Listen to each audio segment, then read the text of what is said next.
All right, so it is time now for a panel, and we are going to talk about illuminating retail experiences with digital signage innovations. Joining me is Layla Jensen and Lauren Butcher. Welcome, you guys. Thank you so much for joining. Thank Thank you. you. I know Nice it's to kind meet of you. like the end of the workday for both of you guys joining across the pond. So thanks again for joining. So let's take just a moment, and I want both of you to just kind of introduce yourselves, talk a little bit about the work that you do before we dive in here. Layla, do you want to start? Yeah, of course. I'm Leda Jensen. I am based in Copenhagen, and I've been in the AV industry for more than 15 years. A lady says 15 plus. That's the thing. I'm not going to go above that. I've worked with European companies, Chinese companies, Korean companies, US tech companies. I've been with manufacturers, and 4 or 5 years ago, I started with Zeta, which is a digital signage company, and changing them from being a local to a global brand. Acquiring companies, merging them together, integrated, and then being a thought leader in the industry. And then now I've actually gone solo in a management consultancy. Oh, wow. Yeah, Congratulations. That's awesome. thank you. I'm at that period in my experience in my career that I can advise others because I've done it, so they can do it faster and easier. Very cool. Yeah. Lauren, what about you? Hi, I'm Lauren. I am from the UK in Reading. I work for Pioneer Group, an integrator, and I work specifically with kind of retailers and in the hospitality sector.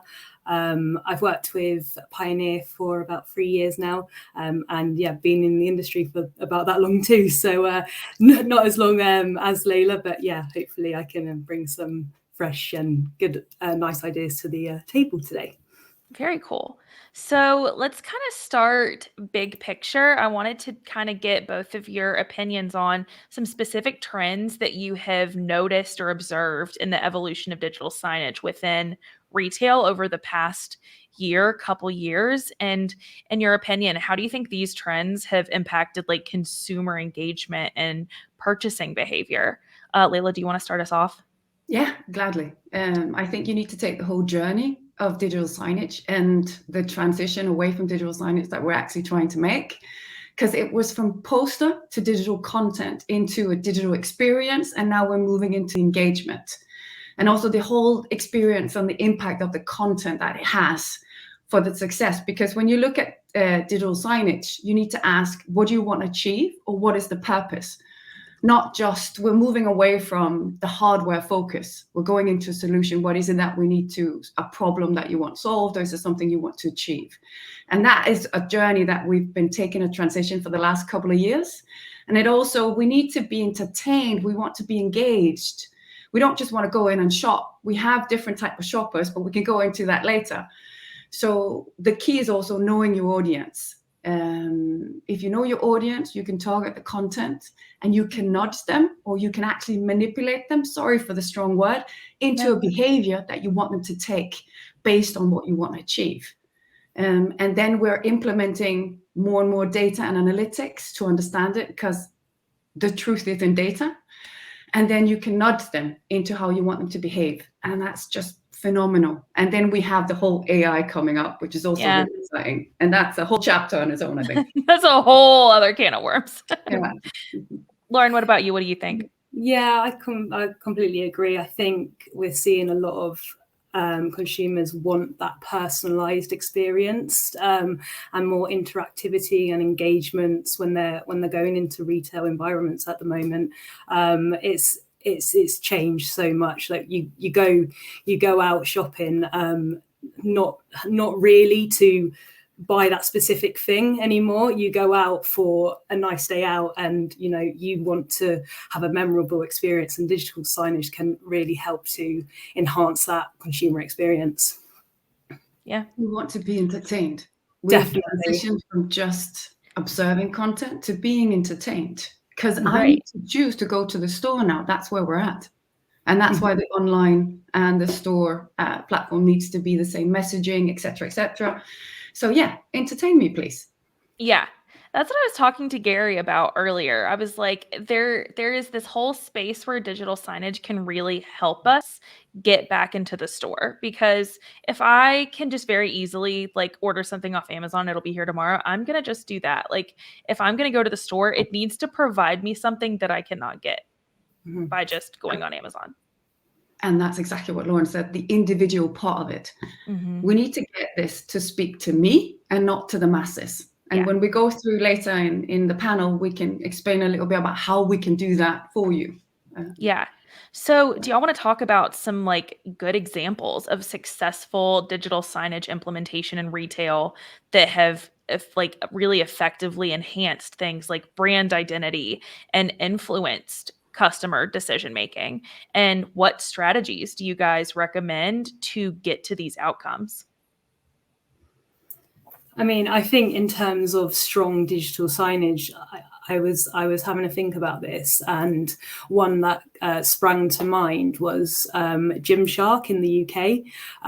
So they were a completely online brand, and then last year they decided to open their first flagship store in London, and the way that they use digital signage, and they use their whole store. To get people in, the strategy they used, it wasn't just, come in and buy more of our clothes. It was, come in and have an experience, sign up to a gym class, do this, do that. It was a completely immersive experience, and digital signage really played a hand in creating that experience. And they've been really successful of having that kind of omni-channel, bring in online, in store, and now obviously they've got another store coming. So I think it shows that you can really still have those retail stores and be successful now. Absolutely right. It is very important, Lauren, but also you need to, from our point of view, you need to look at what is the customer journey. So some of the successes that I've had in the past is do the workshop, figure out what's the purpose, what do we want to achieve, look at analyzing the POS data, do some A and B testing in the store. We've also done some eye tracking, which has had really good success, where you wear glasses and then you come from outside and go through the store, and then you divide the whole store into zones. And where does your customer or your shopper, where do they look? Where is their eye going to? Where do you need to have the placement? And then you divide it into stores, so you know exactly where the real time of the eyes are following. And then you divide it into the stores, and you learn from the analytics how to optimize it, the content. That's cool. And and from understanding your audience, how they move through your stores, and understanding the zone, what do you need to play of content in the zone? Because there are different zones. In the entry, you want to have the brand awareness. That's where it works. You need to get the footfall. You need to get the traffic inside the store. And it often works that when you have the tracker, the sales data, and then you do exit interviews from the people that have been there, so you know what their emotions are in each of the zones, you can understand what has the best impact, and then you measure the ROI, because the ROI is important. And in some of these analysis we've done, you can achieve from 30% up to 70% increase in sales throughout the different zones. And then it's also important that you have the devices near to the product. And then you demonstrate that the pitfalls that often retailers fall into is by thinking they have the zone covered, but they don't actually understand what the customer needs in the different environments. So you need to ask them. That's why the exit interview is so important, so that you know the emotions compared to the way they behave and move in it, in the store. Yeah, it makes a lot of sense, because one, if you're just looking at the analytics of what people are doing, that's one thing, but you really need the exit interview to understand why they're doing it, to give context. When it comes to digital signage in retail, how can that not only, one, help you keep your audience and your shoppers that you already have, but two, how can it potentially help you expand and reach maybe a new market or a new audience that you haven't quite, appealed to yet? Do you want to start, Lauren? Sorry, say that again. When it comes to digital signage, one, I see it as we kind of talked about appealing to your audience, but Mhm. two, maybe expanding to a new audience that you haven't done that with yet. How can that potentially help you expand into like a new market, new audience? Yeah, I think it's about, again, your kind of messaging and the analytics, just being able to analyze kind of, if is it, how, the demographics, is it a female, is it a male, the age range, and then kind of seeing, taking that back and then seeing what can be done and who, where can we, maybe, sell something different at this part of the store, or, just I think, that's really powerful to have that data. Yeah, and it's analyzing what is it that you want to achieve. Mm-hmm. Who is the audience? You can be appealing to the audience, but you need to know them. You need to understand the loyalty programs. You need to understand, create this community there is to get all the information out about them. And then you can target them correctly. So even if it's a new market, it's a new target group you don't know, figure out what triggers them, figure out what moves. Then you understand what content will appeal to them, and and what content do they adapt? Because the key is, when you have people in your store, you want them to stop. You want them to absorb the content. You want them to stay. Often you call it dwell time, but you want them to stay, but you also want them to absorb the content. So the content needs to be right for the right person in front of it, and also for what you want that content to do to the person, so you get what you achieve. So knowing the audience is better than appealing to a audience. I think that's the difference. Yeah. And also, I feel like you have to know your current audience inside and out before you can start to try to expand it. Yes. So well, you can try your luck. It depends on how have you done your risk assessment, right? Yeah, that's fair. How much do you play around with? You want to gamble a little bit, that's fine. Yes. I'm a very facts and figures person, so I want to analyze it first, and then I'll move. Yeah. Before just like throwing something to the wall and seeing if it sticks. So we kind of talked about how, like, AI is one thing, and that's like a whole other, thing that we're just going to leave there for a second. But kind of on the other side of that, we have AR and VR, which kind of sometimes walk hand in hand with AI. But how do we see that kind of influencing the future of digital signage in retail? It kind of already is, because all of the digital signage installations that have kind of stopped me in my tracks, those have all kind of been AR or VR in some form. What do you guys think? Are there opportunities as well as challenges here? Is it okay if I start, Lauren? Can I say of one course, thing? I thought about something about this. Sorry if I do that, but I want us to take out the context for a moment and see how impactful VR can be. We had a Danish astronaut who's been in outer space for the last 6 years. Oh, sorry, 6 months. Ooh, okay, I was like 6 years. The last 6 months, sorry. And being out there, you don't have any fresh air, and you're not able to do that much exercise. So he put VR glasses on and exercised on his bike.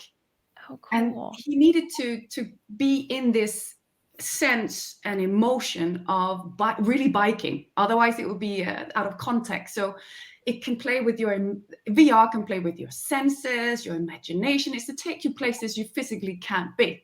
Yeah. And it's immersed. And the key when you put it to retail is that it's immersive into your brand. So for the automotive, for example, it's perfect. You can build your own car. You can design it in real life. You can get the personal feeling of a brand lifestyle elevated to the level that the car manufacturer wants you to have. So you can feel the sense of exclusivity around it. It's adding customers the product that they don't have in store and get the high-end experience, and then drive the sales that way, at least for VR.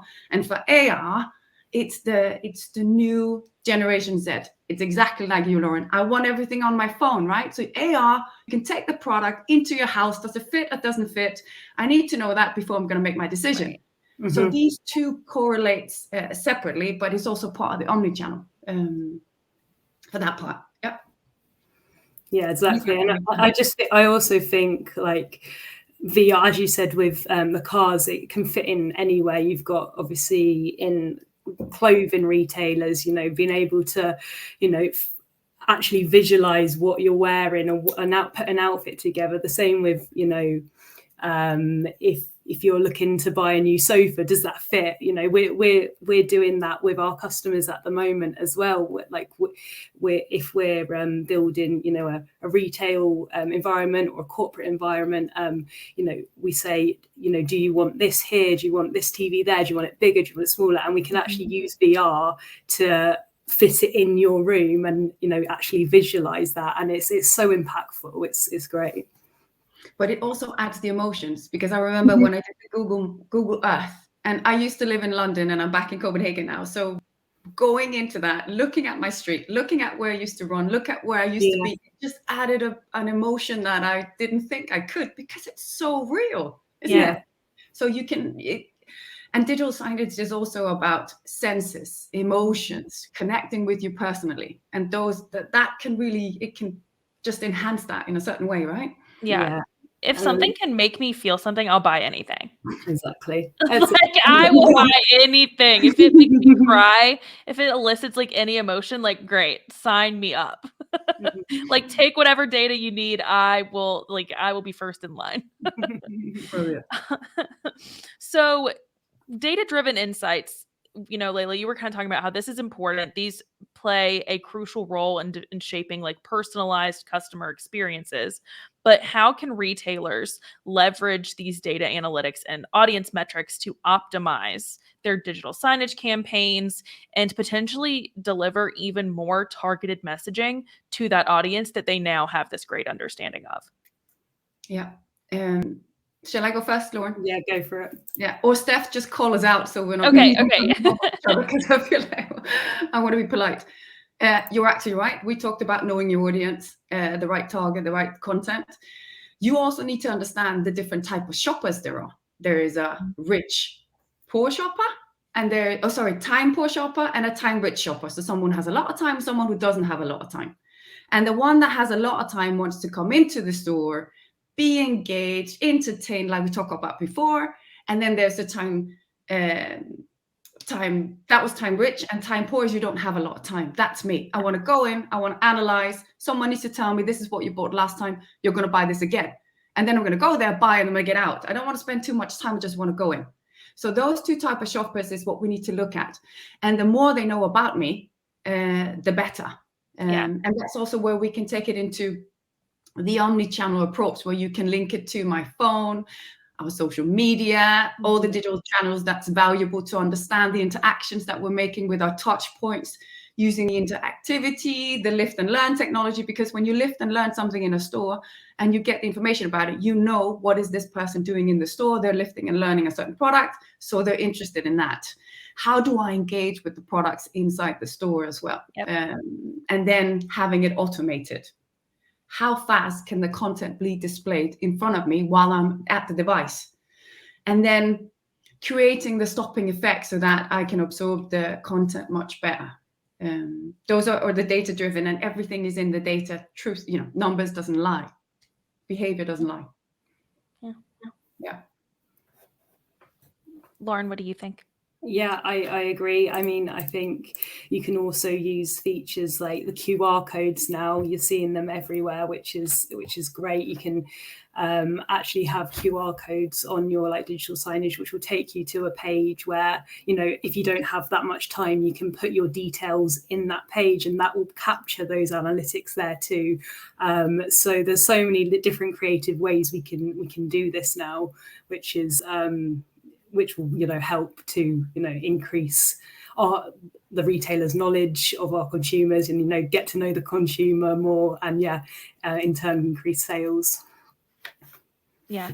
Can we just take a moment for the QR code renaissance? Because when they first like kind of tried to gain popularity, I want to say it was like maybe 2009. I was like that, and you had to download an app to even read it. I was like, no one's ever going to use that. That is so stupid. Like, that is the dumbest thing I've ever seen. And then COVID happened.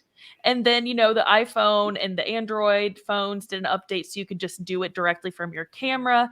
And now I will always scan the QR code at a restaurant before I touch the menu that a million other people have also touched. So like, I kind of had to eat my words on that one. You also have it as your own business card now. Yeah. Just put your Yeah, phone true. on Yeah, there yeah, and then you scan your QR code. It's just Yeah. evolving, isn't it? And that's the great with this industry, or at least with digital signage, digital experience. If you don't read the articles, if you're not a step ahead of everybody else, Yes. you will lose because you will be Mhm. a step behind everyone. It moves every day, and that's why this industry is so great. You need to be on top of your game every day. Yes. Digital signage moves so much faster than any other facet of AV because Right. I would like AV seems to be notoriously slow and kind of behind everyone. It's a bit But old-fashioned. digital signage is not. Digital No, signage is like 10 years ahead of everybody else. yeah, it's all about tech. Yeah, it really is.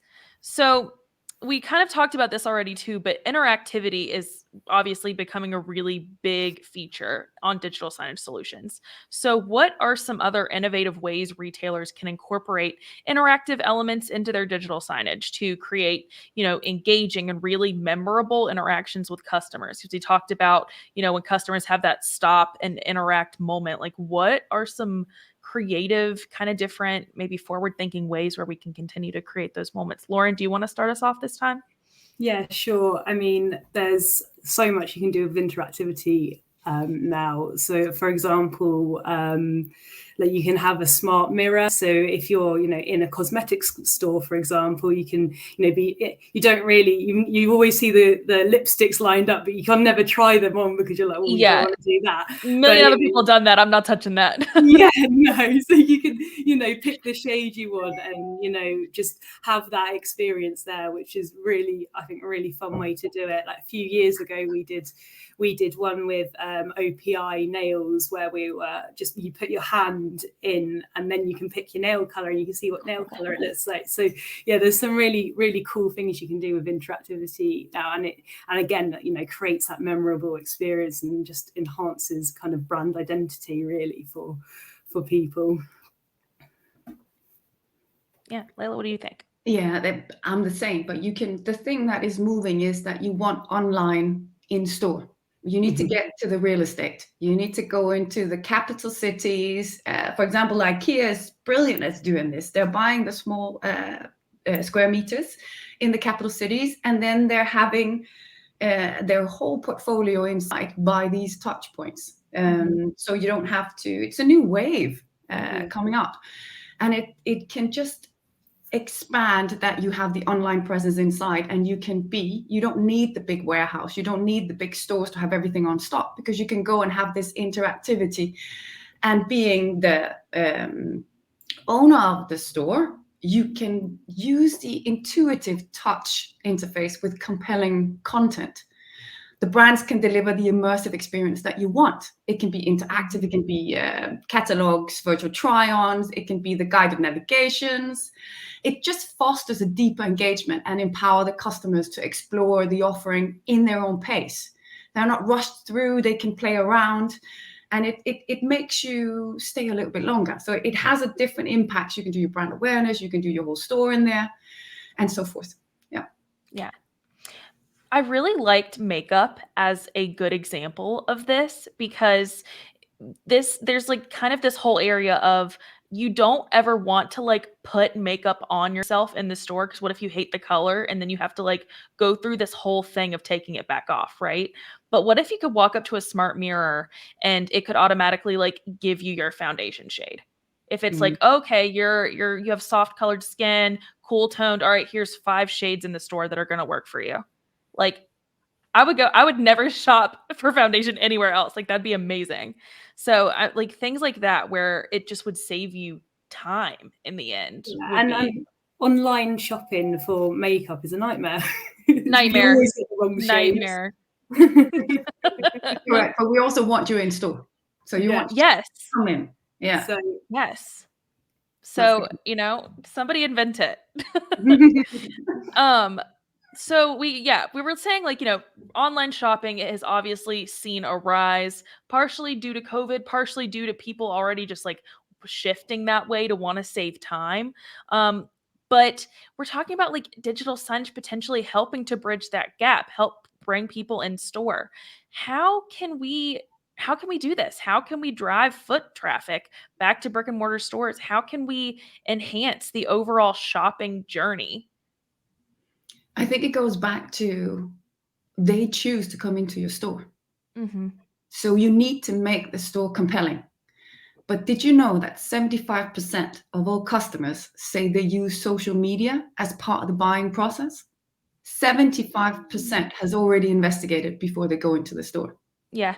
And this highlights how important it is for creating the content that it's optimized for multi-channels. And it needs to speak exactly to your customers' needs and their preferences. So you need to make sure that your messaging online is also the same in the store, and you converging it, and it needs to be seamless and all that lot. But you need to create the engagement in the stores, because they have to choose the atmosphere, everything else they need to choose to come in to the store, and that's why it's important.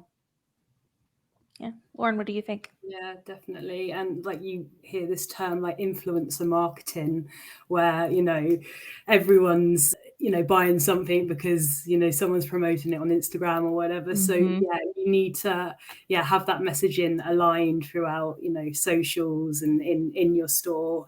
You know, having things like, you know, you could even have like social media walls in your retail stores, which, you know, also I guess it gives that I guess it gives more of like what's the word? It makes you feel more involved. It gives you that kind of gamification side of it too, kind of thing. So I think it's just aligning those platforms to the brick and mortar stores. Yeah, but also there's another essential factor that we have to take in, and that's the community building, because you want to belong to something, exactly like you said. So by creating this community and providing opportunities for the customers to engage with each other, you gain such an insight to what they're looking for and what they want to buy. And also having stores where you open up for the public, they can do events. They can, if they don't have a meeting, where they come have the meeting room in the store, so that you make sure your store is open for communities that comes in, artists, anything, so that you always have interactivity in the store, engagement in the store, bring everybody in. And then these communities you have online, there's so many Facebook groups now. It's incredible. And they talk and they sell and they buy and they all of that. Embrace it and then be part of it. Encourage it. And then that will give you the extra. Yeah. And Layla, you were kind of talking about the two different types of shoppers, right? So there are the shoppers that are like, I'm in and out, I'm going in for this one thing. And then there are the shoppers who are like, I am here, I have no list, I have just vibes, I will spend however long in here. Can digital signage ever help convert one type of shopper? So like those shoppers who are just in and out, convert them to the type that just want to mosey and just kind of look at everything? Very Is good that question. something that can happen? I think it's a personality, because I am the time poor. I am not a shopper. My sister is a shopper. She spends hours in a shop. We don't shop well together. Me, So I think it's a personality. I will not leave a store unless I have touched or looked at every single There thing. you go. You could be my sister. And I sat down. I sat down in the store for hours just waiting and thinking, come on, chop, chop, we need to move on. And that's my personality. But that's because I have, all those personality types that we have. When you search for a job, you're a one type personality, you're another personality. And me and my sister straight the opposite. So you and I are probably separate. But that's the thing. You are a person of character. Right. And understanding that, I can make it easier for you to shop. So I don't think you can convert. Okay.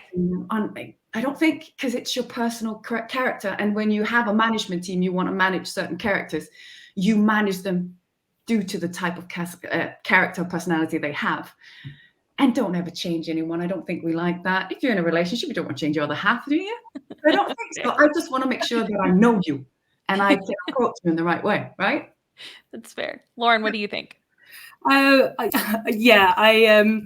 think if you go into a store and there is some, LED that's promoting sustainability or talking about that, and maybe you are time poor, but you've got a real passion in that, you're like, oh, okay. True. Maybe that sparked my interest, so I'm gonna have a look more into this, and potentially it could change like that. But yeah, I think if you are a core in and out, it will take a lot to change that. But I would be very happy when you know me and you've got everything I need already lined up. That's true. And I don't have to look for it myself. And I think that's where the key is, that you understand it and that you embrace that and you service that in that way that person wants it. Yeah. Well, we got a couple of audience questions in, so I'm going to throw those to you guys. And by the way, audience members, if you're watching, keep those coming. The Q&A is right to our right if you are watching on launch. So keep those coming. I love asking audience questions. So this one is from David Keene. He said, for years, the holy grail was, how can we get the retailer to give the CMS for the digital signage system the permission to access point of sale data so that the CMS can generate content based on real-time sales trends in store, but that never really happened, or did it? It did. Absolutely did. We've done that, or with Zeta, we did that in most of the successful retail projects we had. Because it's also when you access the POS system, you get the data. You get the trends, you know what moves up and down, you know what's on stock, you know what to sell, you know what to promote, day parting, you know what to promote, when, what time, and then you sell what you need to. So it's definitely happening with the CMS. With the advanced CMS, they have it, or standard CMS should have it now. It's all about the integration and the API to your POS system. It's very simple. So yes, and it's effective, very effective, I have to say. Lauren, do you have anything to add? No, that was we pretty much got our very answer. clear. David Nelson also asked a question, and we've spent a lot of time talking about digital signage and everything within the store, but he asked, could we expand a little bit on a store's exterior to even entice entry into the store? So maybe I didn't even plan on going into Adidas, but I saw a great pair of shoes on this huge LED screen outside. Now I'm like, you know what? Those actually would look really good on me. Like, let me get in there and try them on. Yeah. So your question is? Just to, expand a little bit on how a store's exterior and digital signage out there can help how you entice entry. Traffic from outside into the store. Yeah. We want to start, Lauren. Have you got some? Yeah, I mean, I think the use of like high bright screens and things like that are amazing, and we've been doing a lot of those with retailers, and like digital totems as well. We've been doing interactive totems where, in shopping centres where, they say, click on the map and then click here. And then if you see Adidas, for example, then it can give some information on, a promotion they're having, and, it can attract people that way. So there's definitely, that's the exterior is definitely an effective way of getting people in. Yeah. So I'm going to go. Yeah, keep going, Steph. Yeah, it was a very good answer. I'm going to keep going here. So let's kind of go back to AI for a moment. Let's kind of open that can of worms. So what role do you guys both foresee AI playing in the future of digital signage and retail, which is a huge question. So definitely take your time answering that. And how do you think AI-powered analytics and automation can enhance relevance and effectiveness of content delivery in real time? And this is for, either one of you, for whoever wants to go first. Okay, so by using the sensors and the AI to analyze your customer behaviors and the preferences, the insight you can gain is very valuable, and you can tailor your offering to that need. Real time, ensuring the messages is always up to date and on point, because we also need to understand Gen Z, because they want to be entertained. They have the mobile phone all the time. Yes. So information needs to be fresh. It needs to be all the time, changing.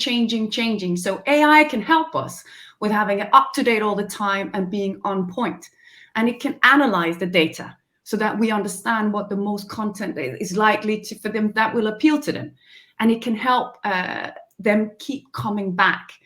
So it can be used to recommend the products for the users based on history, and it can create personalized feeds to tailor their users' their interests and so forth. But you can do so much: data collection, personalized user experience, interactive interface, relevant content, deep learning, scheduling. The list is quite long. Right. But what I like is the engagement of it. Yeah. Have you seen the H&M backdrop in London? I'm not sure if you have, Lauren. You're good. Yeah. So that's the artwork. where it responds to a movement when the customers move from top to bottom of the stairs, and for the ground to the first floor.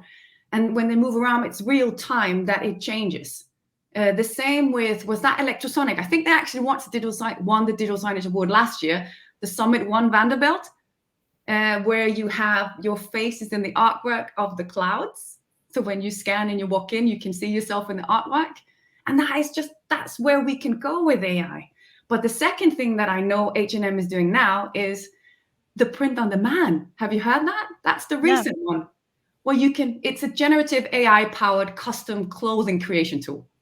Okay. And it's an AI tool that it enables everyone to mock up and produce garment, utilize AI generated custom visuals, artwork on the text you put in. And then this creation uses the AI to transform the written prompts and mock up into you call it an apparel. So it actually comes with the artwork you have on the shirt. That's very cool. This is just where we're going, isn't it? It's interesting that you can be part of the buying your clothes that you've designed in a certain way. Yeah. And it can take you to, we need to think that AI is an accelerator of the output. We need to work smarter, not harder. So we need to embrace it. And we can go on with AI. It's incredible because we can start doing voice commands instead of the gestures we did. It's a whole new communication channel and a way to engage. If we add it into the digital signage for that point, if you go back behind that, it's the content, it's the text, it's the videos, it can be the pictures and everything else. It can be so much more.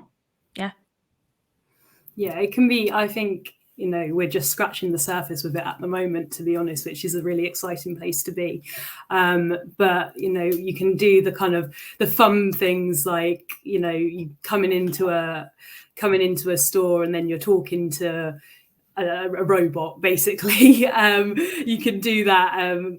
But I think it's just the really, really amazing thing is about the real-time data and just analyzing all of this in real time, and being able to understand things like foot traffic and like customer demographics. It's just going to be so it's going to be so real time. It's just crazy. And they're going to do it faster. I think the amount of data that it contains. But the only thing is we need the standards. We need to understand what can we trust, what's true, what's fake. So we have to get that in, because there is so much uncertainty with AI that we need to control. And that's another, I think that's a topic for another day. But that needs to be something we put into this equation as well.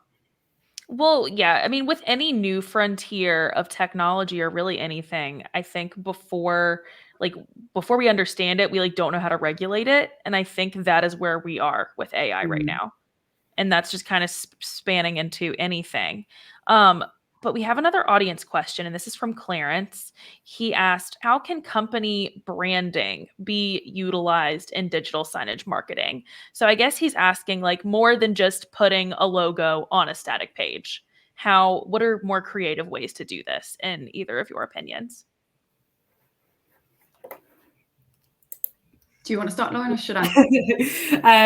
I mean, I think there's so many ways you can do this. I think it's about not only kind of putting your logo on, as you said, but creating a brand, just creating that brand messaging that in kind of, you'll go into a store and you just from looking at a color, oh, that's that one. It's that one.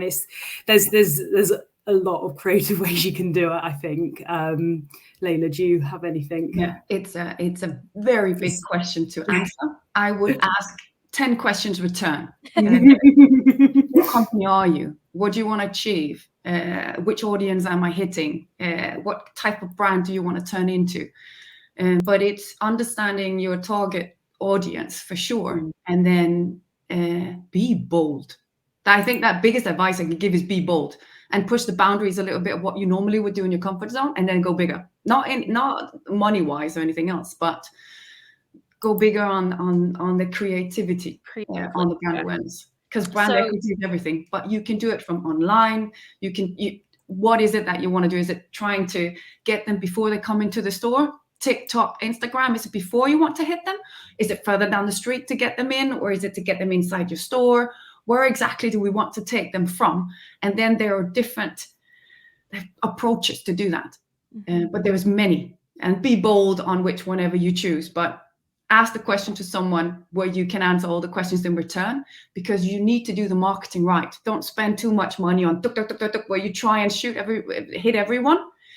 Singly shoot, I don't know, shoot is the wrong word, but singly produce the content to the right one so that it will be successful.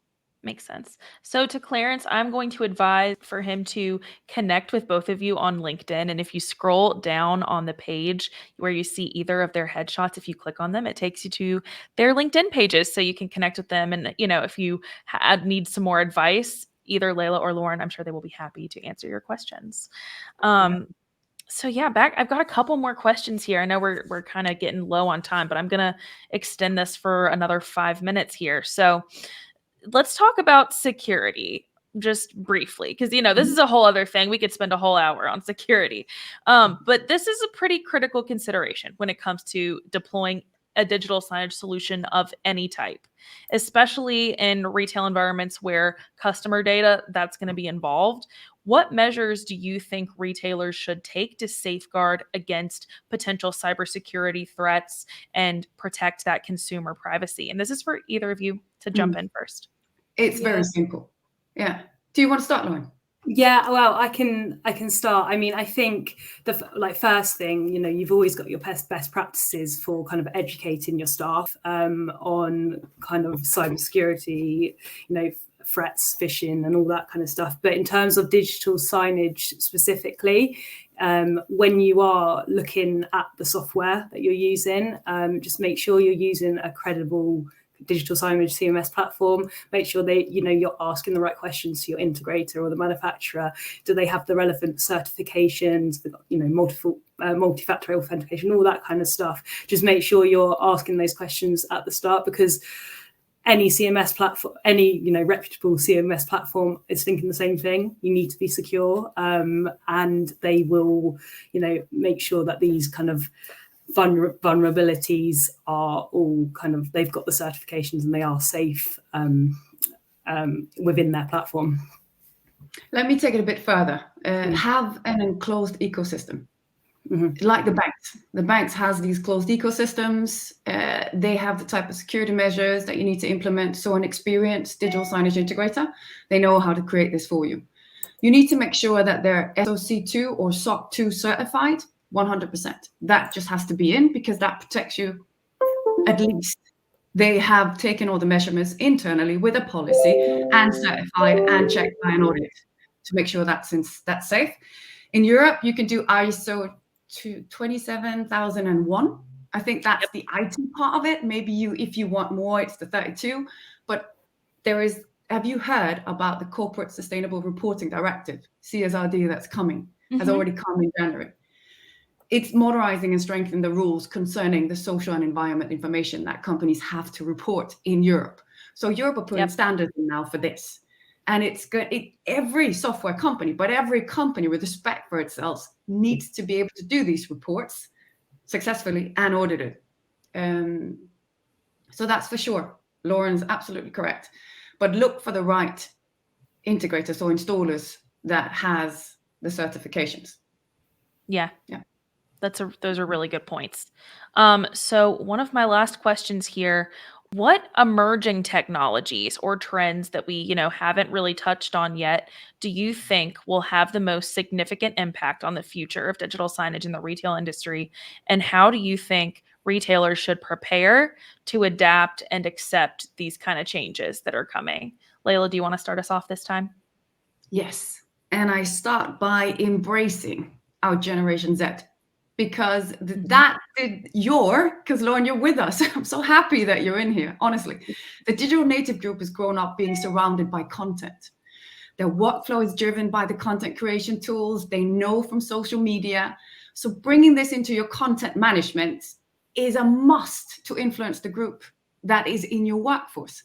Because Generation Z wants to create their content the way they do the social media, by the portrait, and they want the feeds to come all the time, content fresh, new, relevant. Otherwise, you're not going to get my attention. So, and it's not just shoppers, it's also your workers, because they're going to be working for you. So appeal to them. It's about the people, it's not about the tech. Yeah. And then it will be AI. It's going to be great for content. It's going to keep brands competitive, the experiential feeling. It's going to be innovative retail stores. They're going to be unmanned. It's going to be a bit odd, but it's coming. And then all these innovative collectively is going to elevate the customer's engagement. It's going to be personalized. It's going to be brand experience. We're ushering into a new era of dynamic and interactive communication, and it's going to be done differently. But one point that we haven't touched upon is actually the sustainability. And it is green signage is coming, and we have to start demanding all the policy from the companies we work for, from the vendors they work with. You have to look at reusing things. You need to start setting the demands down the chain. Otherwise, we will not keep the sustainability upright. So I think that will be part of the new era, is also thinking sustainable throughout the whole supply chain and into the store. Yeah. We can learn a lot from Europe here in the US in terms of sustainability, I will say. Lauren, what do you think? Yeah, I mean, I think retailers should really prepare and kind of invest in kind of an infrastructure that supports kind of the future of digital signage. There's so many technologies all the time that are emerging, and even like things like your 5G connectivity, it's just getting better and better, which will make an even more powerful platform for you in digital signage. The sustainability bit, we're going to be reducing waste by going digital signage, and it's all the top screen manufacturers are looking at power consumption and how they can get that down, I think that's just going to be, as Layla said, it's going to be massive in the next couple of years. It kind of already is. And we want to take it even further. We need to start demanding it, requiring it. We really do. Tender everywhere we can, because we need to start. It might be on everybody's lips, but we need to get the action behind behind the lip service. By demanding it. Yeah. Well, we are out of time, so I wanted to thank both of you so much for doing this with me. And to all of our audience members, if you scroll down, you can go to Lauren's headshot and Layla's headshot, and you can go straight to their LinkedIn and connect with them if you have any questions for them or just want to chat after this. So thank you guys both so much. It was such an honor to be on a panel with two of the coolest women in our industry. Thank you. Likewise. Thank you, Steph.